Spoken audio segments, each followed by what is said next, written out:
मैंने सोचा। भाई सारा आज बहुत ज्यादा तैयार हो जाती है, अमर को बोलती है मैं आज आपके लिए तैयार हो गई हूँ, क्योंकि मैंने ये सोचा कि शादी की रात तो मैं आपसे मिल नहीं पाई थी, इसलिए आज हमारी पहली रात है। एक बार फिर से तुम्हारे लिए दुल्हन बोलती है उस दिन तो मैं सीधा जेल चली गई थी और आज मेरी जमानत हो गई। मेरे दिल में ये ख्वाहिश थी मैं जब भी आऊंगी आपसे ऐसे ही मिलूंगी जैसे पहले दिन की दुल्हन होती है, इसलिए आज मैं सारी तैयार हो गई हूँ। ये सारा और अमर बातें कर रहे होते हैं, लेकिन वहाँ पर सैम भी आ जाता है। सैम देख लेता है ये दोनों आपस में मोहब्बत की बातें कर रहे हैं।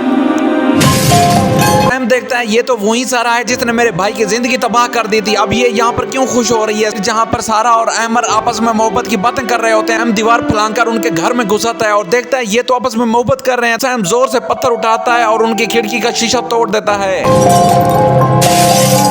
सैम इतनी जोर से पत्थर मारता है कि पूरे घर में शोर मच जाता है और सारे भागे भागे वो आते हैं और सारा और अमर आपस में डर जाते हैं कि हमारे घर में इतनी रात को कौन घुसा है सिक्योरिटी गार्ड के होने के बावजूद। अमर बोलता है सारा तुम इधर ही रुको मैं देख कर आता हूँ। सारा कहती है मुझे बहुत ज्यादा डर लग रहा है, किसी की इतनी जरूरत कि मेरे घर में आकर खिड़की का शीशा तोड़कर वहां से भाग जाता है। और जब अमर और उसकी माँ और सिक्योरिटी गार्ड नीचे आते हैं हर तरफ देखते हैं लेकिन उनको कोई नजर नहीं आता। अमर की माँ बोलती है आज तक हमारे घर में ऐसा नहीं हुआ, आज किसकी इतनी हिम्मत हो गई कि हमारे घर में आया और ये काम करके भाग जाए, पथराव करके चला जाए। फिर सिक्योरिटी गार्ड को बोलती है जाओ आप लोग बाहर देख कर आओ, गली में देख कर आओ, कहीं ना कहीं तो कोई नजर आएगा। ऐसे कैसे हमारे घर को कोई पत्थर मार के वहां से भाग जाएगा और हमारी उनसे दुश्मनी क्या है हमें तो पता ही नहीं है। आप जानते हो तुम्हें उसको। फिर गई सैम वहां से निकलने के बाद भाई की कब्र पर आ जाता है। उसको भाई की बहुत ज्यादा याद आ रही होती है। आता है भाई की कब्र पर फातिहा पढ़ता है, उसके बाद भाई से बहुत ज्यादा बातें करता रहता है और कहता है भाई मैं आपके कातिलों को बिल्कुल नहीं छोड़ूंगा। ऐसा नहीं था वो। कब्रिस्तान में कब्र के साथ बैठे बैठे सैम को वहीं नींद आ जाती है और वो वहीं पर सो जाता है। जब उठता है तो सुबह हो रही होती है। अभी थोड़ी देर के लिए वहां पर सैड बैठा रहता है, उसके बाद अपने घर की तरफ चला जाता है। राज भाई की डेथ के बाद से ऐसा हो गया। राज भाई की मौत के बाद सैम बहुत ज्यादा अकेला हो जाता है, उसे भाई बहुत ज्यादा याद आ रहा होता है और एक तरफ उसकी माँ जो है बहुत ज्यादा बीमार पड़ी होती है, इसलिए सैम से ये चीजें बर्दाश्त नहीं होती। उसने कहा था मुझसे। दूसरी जानब आप देखेंगे सारा बहुत ज्यादा डरी हुई खड़ी होती है और वहां पर अमर आ जाता है। अमर कहता है सारा तुम्हें क्या हो गया है, अगर घर में कोई चोर आया होगा उसने पत्थर मार दिया और वो यहाँ से भाग गया, तुम क्यों परेशान हो? मुझे कभी चैन से जीने नहीं देगा। सारा बोलती है नहीं अमर ये वही सैम आया होगा उस फराज का भाई, उसने मुझे जेल में ये बोला था तुम जो भी कर लो जहाँ भी भाग जाओ मैं तुम्हें जीने नहीं दूंगा, मैं तुम्हारी जिंदगी बर्बाद करके रख दूंगा।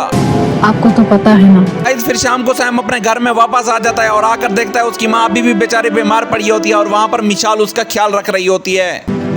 वो लड़की सारा बेकसूर। जो समिया है उसकी इन्वेस्टिगेशन बिल्कुल नहीं रुकती, वो बार बार कहीं ना कहीं हर जगह से ये पता करती रहती है कि फराज का कोई ना कोई सबूत मेरे हाथ लग जाए। बहुत सारे मुलजिमों से ये पूछती है कि आप इस लड़की को जानते हो, बहुत सारे लोग ये कहते हैं कि हम इसे जानते ही नहीं है, हमें उसकी मदद करनी चाहिए। दूसरी जानब आप देखेंगे शरदाद की जो माँ होती है उसको अपनी बेटी का बहुत ज्यादा दुख होता है, वो बहुत ज्यादा परेशान बैठी होती है। वहाँ पर गाँव की एक औरत आती है और कहती है पूरे इलाके में नाम फैला हुआ है, आखिर आपकी बेटी का क्या कसूर था जो वो मर गई है।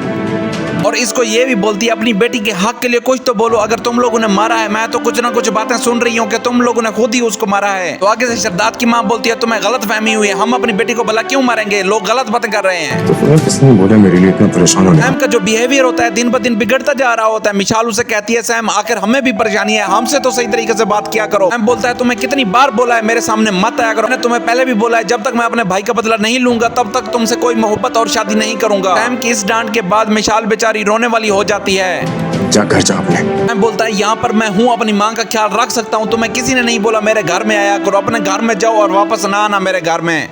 मेरा ना मैं मिशाल पर बहुत ज्यादा गुस्सा कर रहा होता है, मिशाल बेचारी बहुत ज्यादा मजबूर होती है, दिमाग खराब हो चुका है। मैं मिशाल से बोलता है मैं तब तक तुमसे शादी नहीं करूंगा जब भाई का बदला नहीं लूंगा, क्योंकि अब मेरा बहुत ज्यादा दिमाग खराब हो चुका है, मुझे माँ ने भी कह दिया है कि भाई का बदला जरूर लेना। फर्ज करो। नेक्स्ट आप देखेंगे अमर बहुत ज्यादा परेशान बैठा होता है, वहाँ पर सारा आती है। सारा कहती है अमर मुझे यही लगता है कि वो लड़का मेरे पीछे जरूर आएगा और ऐसा ना हो कि अदालत मुझे छोड़े ही नहीं, तो मैं फिर क्या करूंगी अगर उन्होंने कोर्ट में ये बात साबित कर दी। अमर बोलता है सारा तुम क्यों परेशान होती हो, मैं हूं ना तुम्हारे साथ, मैं तुम्हें छोड़कर तो नहीं जा रहा, तुम इसलिए हौसला रखो, मैं तुम्हारे हमेशा काम आऊंगा और तुम्हारे साथ हमेशा खड़ा हूँ। तो क्या होगा? फिर अमर अपनी माँ के साथ बैठा होता है, उसकी माँ किताब पढ़ रही होती है। उसकी माँ कहती है जब से ये लड़की हमारे घर में आई है तब से नहुस्तें फैलना शुरू हो गई हैं। बड़े साहब ने बुलवाया, लेकिन यहाँ पर अमर ने सारा को वादा दिया होता है कि मैं कुछ ना कुछ करूंगा, मैं उस लड़के को जल्द अज जल्द जेल में पकड़वाऊंगा। अमर का एक बहुत बड़ा पुलिस वाला जाने वाला होता है, अमर सैम का हवाला देता है और उसको पकड़वा लेता है। किस सिलसिले में? अरे किसी नई फिल्म में। सैम अपने घर में ही खड़ा होता है और उसका दरवाजा नॉक होता है। सैम जैसे ही दरवाजा खोलने जाता है वहाँ पर सारे पुलिस वाले आ जाते हैं। सैम को बोलते हैं हम तुम्हें अरेस्ट करने आए हैं। सैम कहता है किस जुर्म में? वो सारा कुछ बता देते हैं कि तुम इनके घर में गए थे और वहाँ पर उनको पत्थर मारे थे।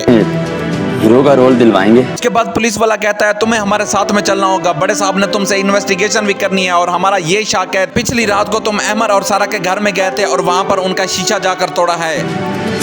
कुछ बस फिर ये लोग सैम को पकड़कर पुलिस स्टेशन में लेकर जाते हैं और वहां पर जैसे ही बड़ा अफसर आता है सैम के ऊपर डंडा रखकर ये बोलता है शक्ल से तो बड़े शरीफ हो लेकिन मैंने तुम्हारे कारनामे बड़े सुने हुए हैं, ज्यादा ही जुबान चलती है। बड़ा अफसर सैम की इन्वेस्टिगेशन कर रहा होता है और उसे बातें सुना रहा होता है। सुमैया भी वहां पर सुन रही होती है। सुमैया मजबूर होती है, वो कुछ भी नहीं कह सकती होती क्योंकि ये जो होता है सैम से इन्वेस्टिगेशन लेने वाला ये बड़ा अफसर होता है।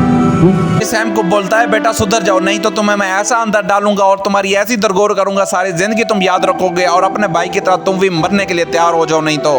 अगर आपको हमारी वीडियो अच्छी लगती है तो काइंडली लाइक एंड सब्सक्राइब जरूर किया करें।